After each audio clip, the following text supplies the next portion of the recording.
Welcome back to my channel. આજે હું તમારા માટે આલુ રોલની રેસીપી લઈને આવી છું। તો આલુ રોલ બનાવવા માટે આપણે 1 વાટકી મેદો લેવાનો છે અને અડધી વાટકી અજમો અને અડધી વાટકી કાળા તલ લઈ લેવાના છે। તો ત્યાર પછી મેં સૌપ્રથમ મેદાનો લોટ બાંધવા અહીં મેદો લઈ લીધો છે। તેને ચાળણીથી સરસ રીતે પહેલાં ચાળી લેવાનો છે। મેદો સરસ રીતે ચાળી લીધા પછી તેમાં અજમો ઉમેરવાનો છે અને ત્યાર પછી કાળા તલ તેમાં ઉમેરી લેવાના છે અને અડધી ચમચી જેટલું મીઠું તેમાં એડ કરી લેવાનું છે। ત્યાર પછી 1 પરી જેટલું તેલ ઉમેરવાનું છે। તેલની જગ્યાએ તમે ઘી પણ લઈ શકો છો। ઘીથી પણ તેનો ટેસ્ટ ખૂબ જ સરસ આવે છે અને તે ખાવામાં પણ એકદમ નરમ લાગે છે। મેદાનો લોટ આપણે એકદમ નરમ જ બાંધવાનો છે, તેથી થોડું પાણી એડ કરતા રહેવાનું છે અને મેદાનો લોટ સરસ નરમ બાંધી લેવાનો છે। તમે વિડીયોમાં જુઓ છો તે જ રીતે મેદાનો લોટ આપણે એકદમ નરમ બાંધવાનો છે, બહુ કઠણ પણ નહીં અને બહુ ઢીલો પણ નહીં। મેદાનો લોટ ઠંડા પાણીથી જ બાંધવાનો છે। તમે ઠંડુ પાણી કે એકદમ મીડિયમ પાણી પણ લઈ શકો છો, ગરમ પાણીથી મેદાનો લોટ બાંધવાનો નથી।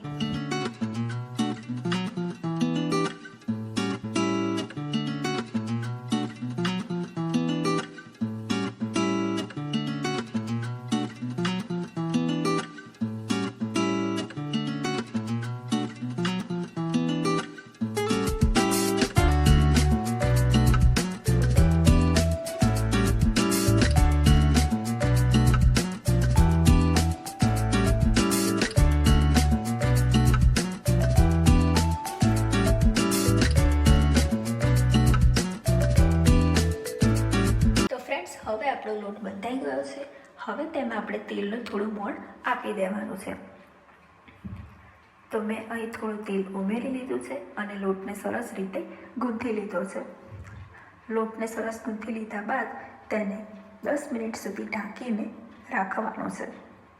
10 મિનિટ સુધી લોટને ઢાંકવાથી લોટ એકદમ નરમ થઈ જશે। તો હવે ત્યાં સુધી આપણે બટેટાનો મસાલો જોઈ લઈએ। તો બટેટાનો મસાલો બનાવવા માટે અહીં મેં બટેકાની છાલ પહેલાં કાઢી લીધી છે। બટેકાની છાલ કાઢીને બટેકાને પહેલાં પાણીમાં ધોઈ દેવાના છે।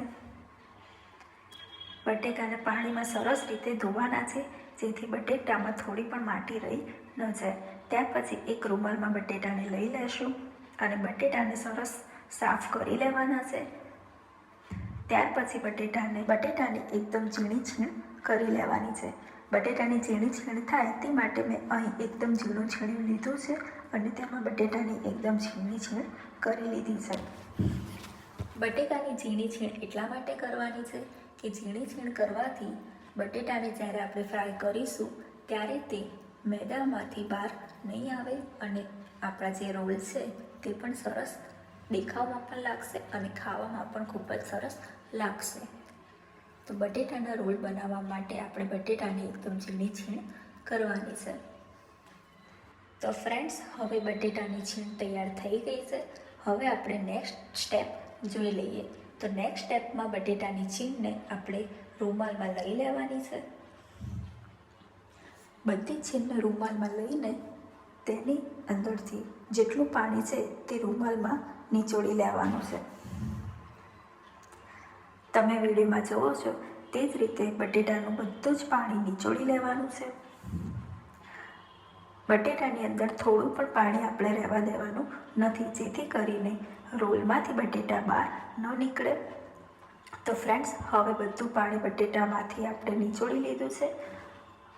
હવે બટેટાની છીણને એક ડીશમાં લઈ લેવાની છે। બટેટાની છીણને ડીશમાં લઈ લીધા પછી તેને આ જ રીતે એકદમ છૂટી કરી લેવાની છે। બટેટાની છીણને છૂટી કરી લીધા પછી આપણે તેમાં થોડો અજમો ઉમેરવાનો છે। અજમાને આ જ રીતે હાથથી મસળીને તેમાં ઉમેરવાનો છે। ત્યાર પછી તેમાં આપણે બધા મસાલા ઉમેરી લેવાના છે। તો મસાલામાં મેં 1 ચમચી ધાણા જીરું, 1 ચમચી હળદર, 1 ચમચી લાલ મરચું, થોડી ખાંડ ઉમેરી છે, થોડા લીલા મરચાં ઉમેર્યા છે, કોથમીર ઉમેરી છે અને 1 ચમચી જેટલો આમચૂર પાવડર ઉમેર્યો છે. આમચૂર પાવડર ઓપ્શનલ છે, એની જગ્યાએ તમે લીંબુ પણ લઈ શકો છો. ત્યાર પછી બધા જ મસાલાને તમે વિડીયોમાં જુઓ છો એ જ રીતે મિક્સ કરી લેવાના છે. બધા જ મસાલાને બટેટાની છીણ જોડે સરસ રીતે મિક્સ કરી લેવાના છે. ત્યાર પછી મસાલો રેડી થઈ જાય પછી તેને 2 થી 3 મિનિટ સુધી આ જ રીતે રાખી લેવાનો છે. હવે આપણે મેદાનો લોટ જોઈ લેશું. તો મેદાનો લોટ આપણો સરસ થઈ ગયો છે. તેને એકવાર સરસ રીતે મસળી લેવાનો છે. મેદાનો લોટ સરસ મસળી ગયા પછી હવે તેને આપણે થોડા લુવા કરી લેવાના છે. લુવા એકદમ મીડિયમ સાઇઝના જ કરવાના છે. આપણે મેદાની મોટી રોટલી બનાવવાની છે, તો તે સાઇઝના લુવા કરી લેવાના છે. હવે તમે વિડીયોમાં જુઓ છો તે જ રીતે મેદાની પહેલાં રોટલી બનાવી લેવાની છે. મેદાની રોટલી એકદમ પતલી પણ નહીં અને એકદમ જાડી પણ નહીં, એકદમ આપણે મીડિયમ સાઇઝની અને મીડિયમ જ કરવાની છે. તેથી મેં ફરતી બાજુથી વેલણને ચારે બાજુ ફેરવી લીધું છે અને રોટલી સરસ રીતે કરી લીધી છે. તમે વિડીયોમાં જુઓ છો તે જ રીતે રોટલી બનાવી લેવાની છે. અને મેદાની રોટલી બનાવી લીધા પછી હવે આપણે તેના રોલ બનાવવાના છે. તો રોલ બનાવવા માટે પહેલાં રોટલીને આ રીતે વણી લેવાની છે અને ત્યાર પછી ફ્રેન્ડ્સ આપણે જે બટેટાનો મસાલો રેડી કર્યો છે તે ઉમેરી લેવાનો છે. અહીં માપસર જ બટેટાનો મસાલો ઉમેરવાનો છે. ચારેય બાજુ આ રીતે મસાલાને ઉમેરી લેવાનો છે. વચ્ચેની બાજુ આપણે એક રાઉન્ડ પીસમાં શેપ આપવાનો છે, તેથી ત્યાં મસાલો ઉમેરવાનો નથી અને ત્યાં આ જ રીતે કોઈ પણ વાસણની મદદથી રાઉન્ડ શેપ આપી દેવાનો છે. અને ત્યાર પછી ચોપરની મદદથી તમે વિડીયોમાં જુઓ છો તે જ રીતે પીસ કરી લેવાના છે. તો અહીં મેં રોટલીની ચારે બાજુ પીસ કરી લીધા છે. પીસ થઈ જાય પછી તમે વિડીયોમાં જુઓ છો તે જ રીતે રોલને વાળી લેવાના છે. રોલને પહેલાં બંને સાઈડથી ખેંચી લેવાનો છે અને જે ખૂણાવાળી જગ્યા છે ત્યાંથી રોલને એકદમ ખેંચીને આ રીતે પાછળની સાઈડ બાંધી લેવાનો છે, જેથી મસાલો આપણો બહાર ન નીકળે. તમે વિડીયોમાં જુઓ છો તે જ રીતે આ જે પટ્ટીવાળો ભાગ છે તેને આ જ રીતે ખેંચીને નીચેની સાઈડ બાંધી લેવાનો છે.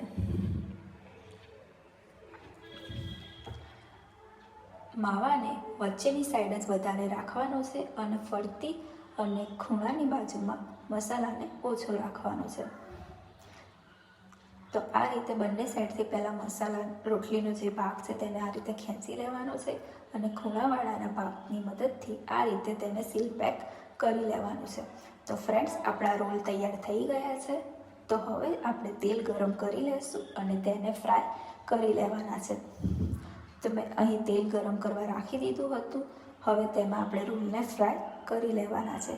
તો એક એક કરીને મેં બધા રોલને તેલમાં એડ કરી લીધા છે અને હવે તેને હું ફ્રાય કરી લઈશ. રોલને આપણે પહેલાં ધીમા ગેસે ફ્રાય કરવાના છે અને થોડી વાર પછી તેને ફૂલ ગેસમાં ફ્રાય કરવાના છે, જેથી રોલ આપણા એકદમ ક્રિસ્પી થશે અને તે તેલમાં બળી પણ નહીં જાય.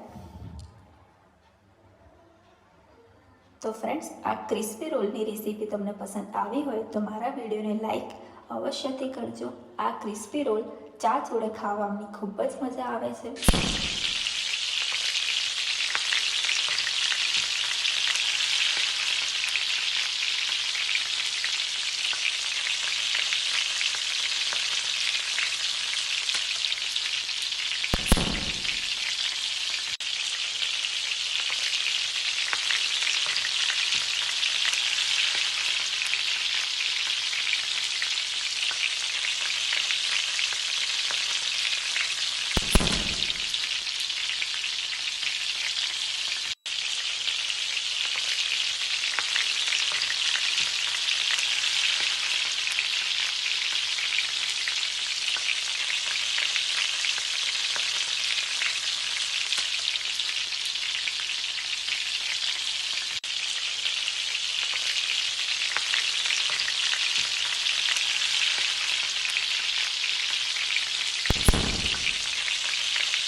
આપણે તેને તેલમાંથી બહાર લઈ લેવાના છે. તો રોલ આ રીતના એકદમ બ્રાઉન કલરના થાય ત્યાં સુધી જ તેને આપણે તળવાના છે. તો હવે રોલને આપણે બહાર લઈ લઈશું. તો ફ્રેન્ડ્સ, આપણા આલુ રોલ તૈયાર થઈ ગયા છે. તમને મારી આ રેસીપી પસંદ આવી હોય તો મારા વિડીયોને લાઈક, શેર, કમેન્ટ અને મારી ચેનલને સબસ્ક્રાઈબર અવશ્યથી કરી લેજો. અને આ રેસીપી ઘરે અવશ્ય ટ્રાય કરજો અને મારી સાથે શેર કરજો.